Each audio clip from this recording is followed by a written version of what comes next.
The first thing you hear in the darkness of a quiet Cleveland street isn't a scream. It is a low, rhythmic whimpering that drifts through the humid night air.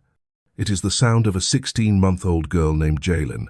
It is June 9th, 2023, and this sound is being recorded by a neighbor's doorbell camera. The audio is faint, but if you listen closely, you can hear the desperation in it. It is the sound of a child who has been crying for 4 days straight. She is in a playpen on West 97th Street, surrounded by soiled blankets, with no food and not a single drop of water. 3,000 miles away, the woman who brought Jalen into this world is smiling for a camera. Her mother, Jalen Candelario, is standing barefoot on a white sand beach in Puerto Rico. The sun is bright, the water is clear, and she looks like a woman without a single care in the world. She uploads a photo to social media with a caption that will eventually be read aloud in a court of law. It says, "The time that is enjoyed is the true time lived." While Jalen was celebrating her true time lived, Jalen was entering her final hours of an agonizing, lonely existence. This wasn't a momentary lapse in judgment. This was a 10-day vacation. When detectives finally entered that home on June 16th, they didn't find a crime of passion. They found the aftermath of a total, calculated abandonment. This case didn't just break the hearts of the people in Cleveland. It shattered the very idea of what it means to be a mother. Before we go any deeper into the dark archives of the Buckeye State, I want to take a second to welcome you to the channel. Where are you watching from today? Let us know in the comments. We love seeing how far these stories reach. If you're new here at Cold Read Crimes, make sure to hit that subscribe button and turn on the notification bell. We dive into the most complex and unsettling cases in American history, focusing on the victims who deserve to have their stories told with the dignity they were denied in life. Your support helps us keep these archives open. Ohio is often called the heart of it all. It is a state built on a foundation of family values, tight-knit communities, and the kind of suburban peace that most people dream of. But beneath that calm exterior, there is a shadow. Over the last several decades, the state has seen a series of crimes so horrific that they forced lawmakers to rewrite the rules of the foster care system and forensic investigators to pioneer new ways of catching killers. Maternal filicide, the act of a mother taking the life of her own child, is a phenomenon that defies every biological instinct we have. Criminologists usually try to fit these women into boxes. Some are suffering from a total break with reality, lost in the fog of postpartum psychosis. Others believe they are committing an act of altruistic erasure, saving their children from a world they perceive as cruel. But then, there is a third category. There are those who act out of pure, cold self-interest. In this investigation, we are going to look at 10 women who turned their homes into crime scenes. We will see how a Dayton mother used a common kitchen appliance as a weapon in a way that had only ever happened once before in United States history. We will look at a youth church leader in Euclid who kept a dark secret in the trunk of her car for 26 years until a family tree with 1,400 relatives finally brought her to justice. We are starting with the case that is still fresh in the minds of every Ohioan. It is a story of a mother who chose a beach vacation over the life of her toddler. This is the ultimate betrayal. Case 1. Jalen Candelario. The story of Jalen Candelario is a descent into a kind of darkness that the human mind struggles to map. On June 6, 2023, Jalen walked out of her home on West 97th Street in Cleveland. She didn't look back. She left her 16-month-old daughter, Jalen, alone in a playpen. There was no food. There was only a tiny amount of milk that could not possibly sustain a child for more than a few hours. Jalen didn't just step out for a few minutes. She stayed away for 10 days. While her daughter was trapped in a house that was becoming a tomb, Jalen was living a different life entirely. She traveled to Detroit and then to Puerto Rico with friends. Her digital footprint from those days is a haunting contrast to the reality inside that Cleveland home. She posted photographs of herself laughing and enjoying the sun. One caption read, "The time that is enjoyed is the true time lived." While her mother was celebrating her freedom, Jalen was experiencing an unthinkable level of suffering. A neighbor's doorbell camera captured the sound of her screams. One recording from June 9th, the fourth day of her abandonment, picks up a series of high-pitched wails that fade into whimpers. There was no one to hear her. There was no one to help. When Christelle finally returned on June 16th, she found her daughter unresponsive. In a moment of calculated deception, she changed Jalen into a clean outfit before calling emergency services. But detectives and medical examiners saw through the facade immediately. Dr. Elizabeth Mooney testified that Jalen died from starvation and severe dehydration. The child was emaciated, weighing 13 pounds, 7 pounds less than she had weighed just 2 months earlier. The most disturbing detail was the presence of fecal matter under her fingernails and in her mouth, a sign of her desperate attempts to survive. This case forced the city of Cleveland to confront the reality of extreme neglect. If you find these deep dives into the criminal mind important for understanding how we can better protect the vulnerable, please give this video a like. It ensures these stories reach more people. In March 2024, Judge Brendan Sheehan delivered a sentence that reflected the gravity of the crime. He told Christelle that she had committed the ultimate betrayal. He sentenced her to life in prison without the possibility of parole, noting that the only difference between her future and her daughter's final days is that the prison will actually provide her with the food and water she denied to her child. Case 2. The darkness doesn't end in Cleveland. We move south to Dayton, where in 2005, the state of Ohio encountered a case that required a whole new level of forensic science to solve. This is the story of China Arnold and the murder of Paris Talley.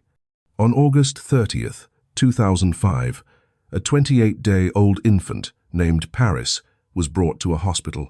She had no pulse. She was cold and stiff. But when the medical team examined her, they found injuries that were baffling.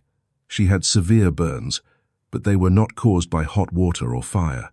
There were no marks on her pink nightgown. It was as if she had been burned from the inside out. The investigation revealed a domestic dispute that turned lethal. China Arnold had been arguing with her boyfriend, Terrell Talley, about the paternity of the baby. In a fit of rage, China took her daughter into the kitchen. She didn't reach for a weapon. She reached for the microwave. Forensic experts determined that Paris had been placed inside the appliance for approximately 2 minutes. The molecular friction of the radiation caused her internal organs to reach temperatures of 107 to 108 degrees. Dr. Marcela Fierro, a medical examiner, would later testify that the baby was quite literally cooked. The legal battle that followed was a marathon of justice. China faced 3 separate trials over a decade. The first ended in a mistrial when a surprise witness suggested another child was involved. The second conviction was overturned due to prosecutorial errors. It wasn't until 2011 that a jury finally saw the full weight of the evidence, including testimony from a cellmate named Linda Williams. China had confessed to Linda, saying the baby fit right in the microwave. China Arnold was sentenced to life without parole. Her attempts to appeal on the grounds of double jeopardy were eventually exhausted in 2014 when the Ohio Supreme Court refused to hear her case. These 2 cases, separated by nearly 20 years, show how maternal crime can take many forms, from the cold silence of abandonment to the high-heat violence of an apartment kitchen. Case 3. Brittany Pilkington. The town of Bellefontaine is the kind of place where neighbors notice when a porch light stays on too late. It is a community of 13,000 people where the sound of an ambulance usually brings everyone to their windows. Between July of 2014 and August of 2015, those sirens became a hauntingly familiar sound on one particular street. This is the story of Brittany Pilkington, a 23-year-old woman whose actions revealed a pattern of targeted malice that the local prosecutor would later describe as a one-woman killing spree. The tragedy began in July of 2014. Brittany called 911 to report that her 3-month-old son, Niall, had stopped breathing.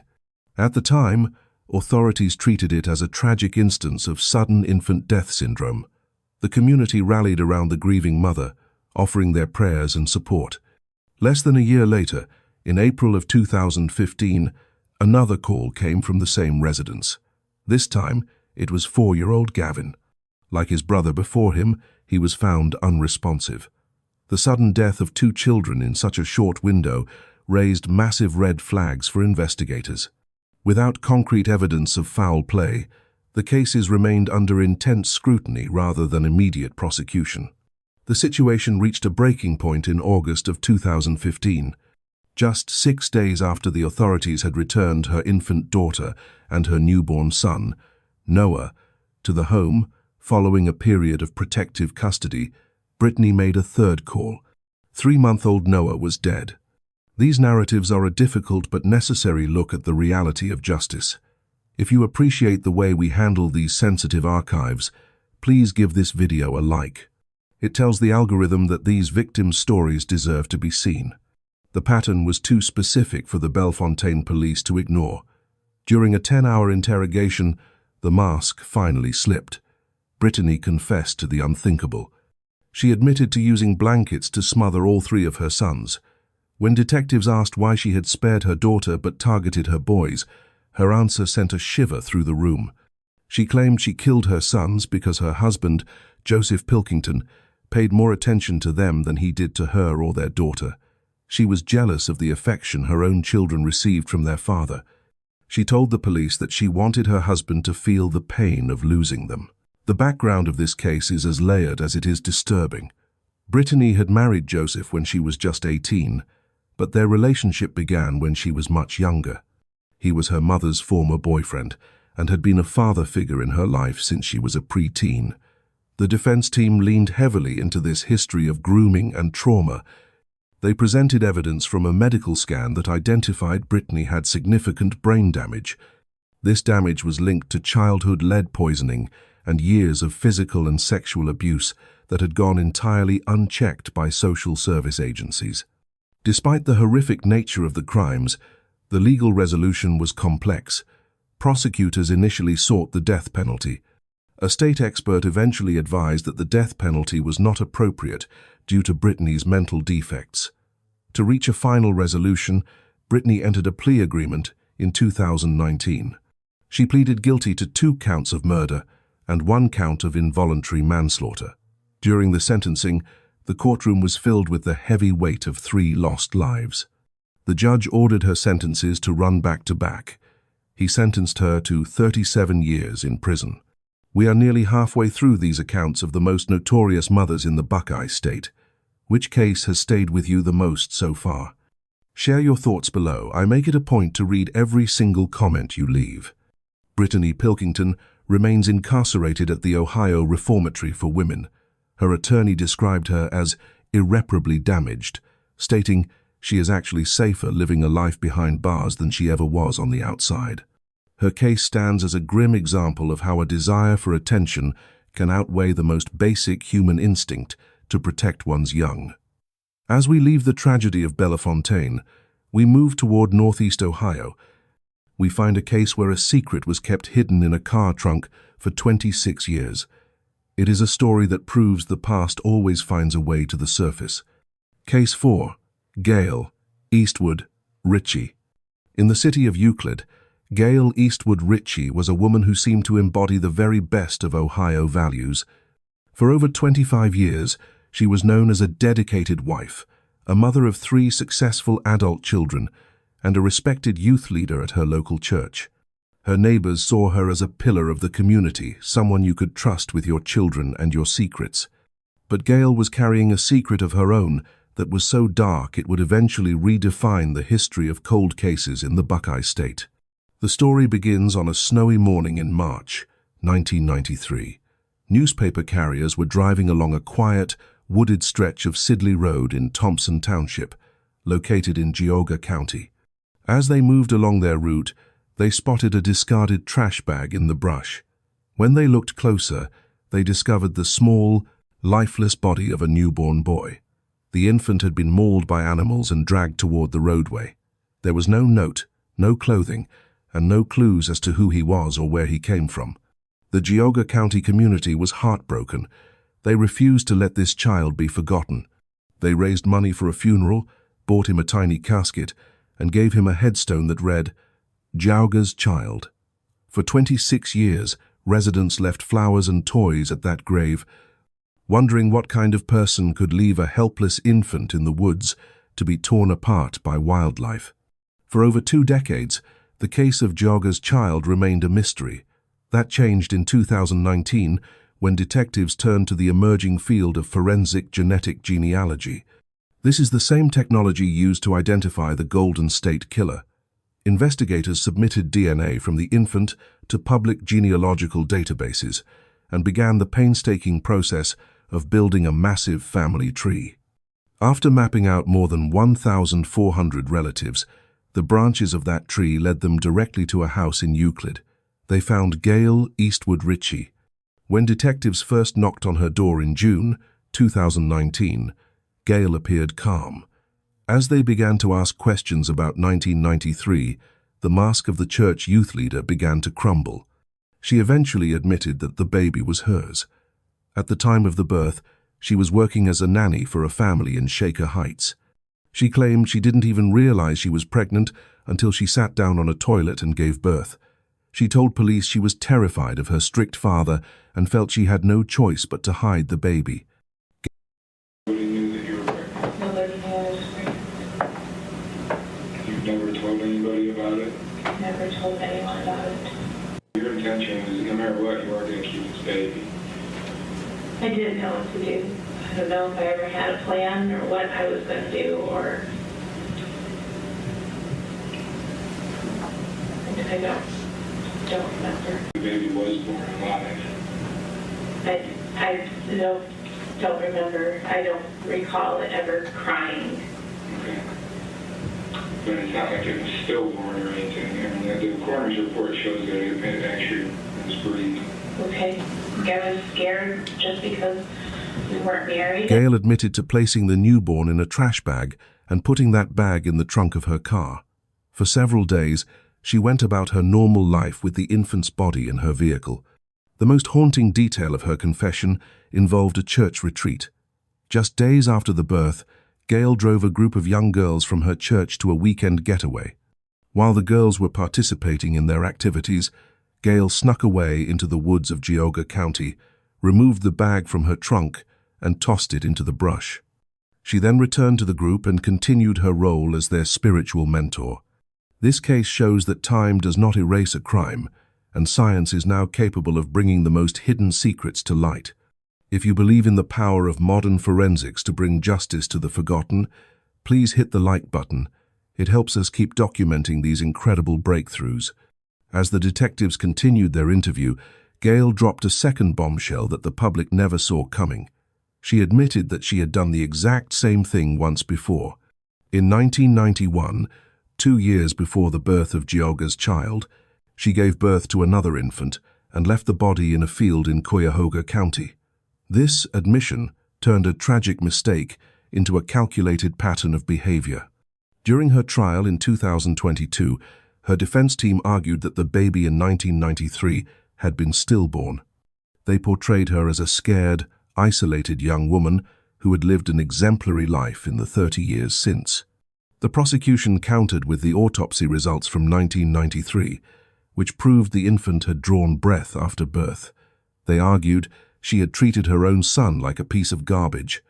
Judge David Andre did not buy the narrative of the exemplary woman. During the sentencing phase, he noted that her admission regarding the 1991 baby proved she knew exactly what she was doing. He told her, "I think you knew what to do because you had done it before." He called her a monster and stated that she had coldly and efficiently eliminated her problem by disposing of the only person who couldn't defend himself. Gail Eastwood Richie was sentenced to life in prison with the possibility of parole after 15 years. The boy who was known only as Geauga's Child finally had a name and a story, though it was one of the most tragic in Ohio's history. As we move from the woods of northeast Ohio, we head toward the city of Cincinnati. We find a case where the failure of the social safety net led to a scene so disturbing that it left veteran homicide detectives in tears. Case 5. Deasia Watkins. The city of Cincinnati is often called the Queen City. It is a place of historic architecture and winding river views. But on March 16, 2015, the safety net, designed to protect the most vulnerable infants in the city, didn't just fray, it snapped entirely. This is the case of Deasia Watkins, a 20-year-old mother whose life was a series of systemic failures long before she ever set foot in a courtroom. To understand the final horrific act on Waldway Lane, we have to look back to January of that same year. Neighbors at Deasia's apartment called 911 because they heard a woman screaming and an infant crying for hours. When police arrived, they found a residence filled with tension. Deasia smelled of marijuana and refused to hand over her daughter, Janiyah. When officers finally secured the baby, Deasia didn't fight back. She passed out with her eyes wide open.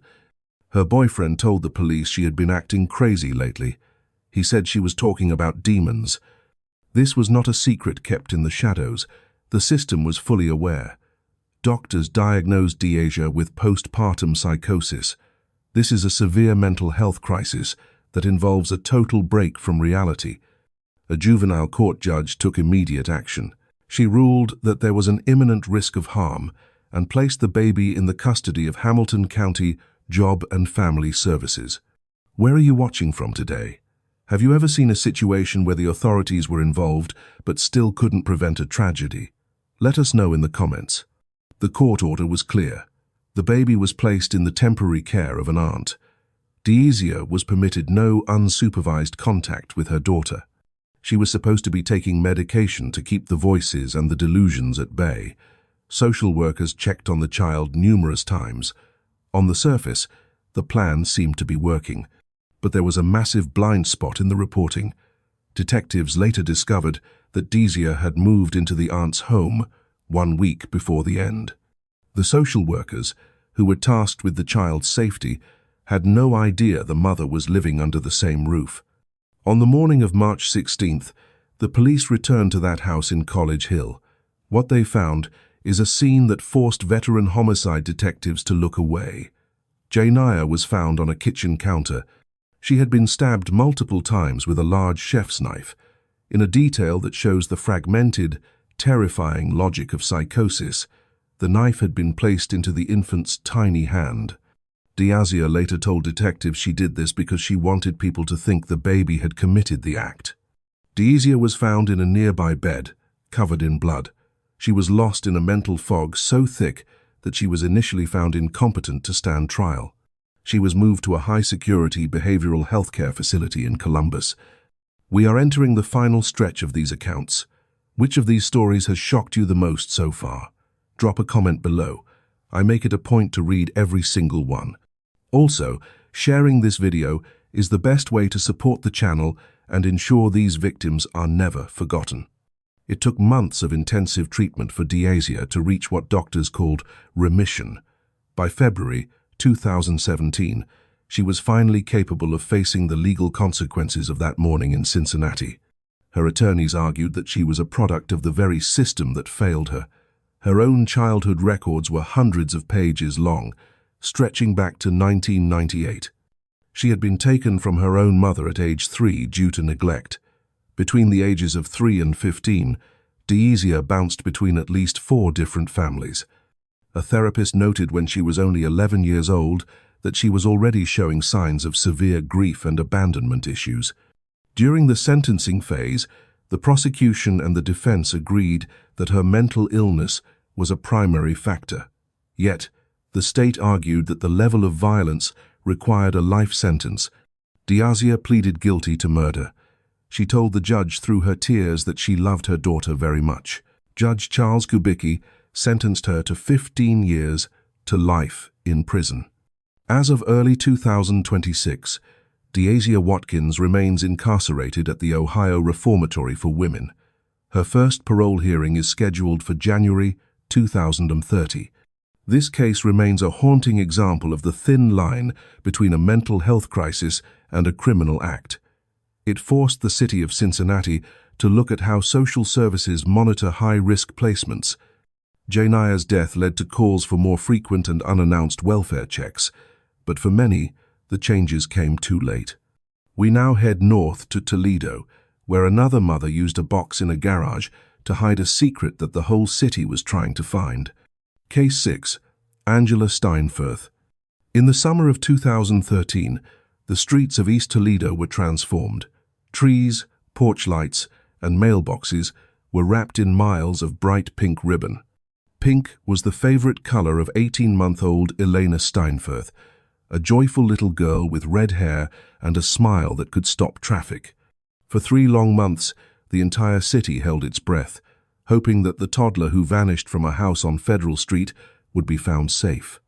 This is the case of Angela Steinfurth, a mother who allowed a web of lies to grow while her daughter's remains sat just feet away from where the search parties gathered. The nightmare began on June 2, 2013. Terry Steinfurth Jr. arrived at a home owned by the family of Angela's boyfriend, Stephen King, to pick up his 2 daughters for his scheduled visitation. Angela brought out the older daughter, but when Terry asked for Elena, Angela claimed the toddler was napping. Terry waited. He grew suspicious. After an hour of back-and-forth arguments, Angela finally went into the house to get the baby.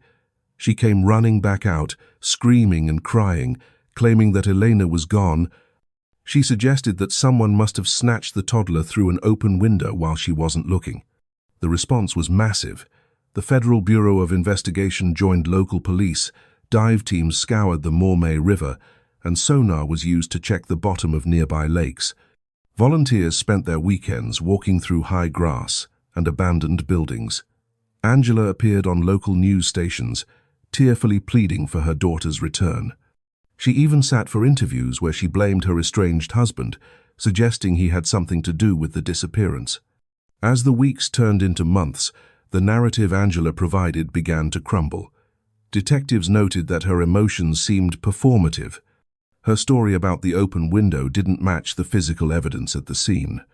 On September 5, 2013, the search finally ended in a small, detached garage on Federal Street. Investigators climbed into the rafters and found a computer parts box. Inside that box, wrapped in a blanket, were the skeletal remains of baby Elena. The forensic analysis of those remains told a story of unthinkable violence. The Lucas County Coroner's Office identified severe acute fractures to the joints of the child's arms and legs. These were not the result of a fall or an accident. They were consistent with non-accidental trauma. The truth that emerged in court was that Angela had become frustrated when Elena would not stop crying. In a fit of rage, she grabbed the toddler and threw her across the room. Elena hit a wall and a bed, sustaining injuries that left her broken and suffering.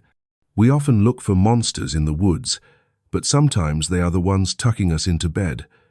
Instead of calling for help or taking her daughter to an emergency room, Angela waited. The next morning, as the child lay wounded and bleeding, Stephen King held his hand over Elena's mouth and nose until she stopped breathing. They then worked together to hide the body in the garage, where it sat through the heat of the summer while the city wore pink ribbons in her honor. The legal resolution of this case left the community of Toledo in a state of shock. Angela Steinfurth entered what is known as an Alford plea to the charge of murder. This meant she did not technically admit guilt, but she acknowledged that the prosecution had more than enough evidence to convict her. The judge was not moved by her tears. He admonished her for her selfishness and her total disregard for human life. He noted that a single phone call for medical help could have saved her daughter and spared the community months of agony. Angela Steinfurth was sentenced to life in prison with the possibility of parole after 18 years. Stephen King received a sentence of life with parole eligibility after 25 years. To this day, Angela maintains her innocence from behind the walls of the Ohio Reformatory for Women, claiming she was denied access to evidence that would clear her name. But for the people of Toledo, the pink ribbons remain a symbol of a little girl who was failed by the one person she should have been able to trust most.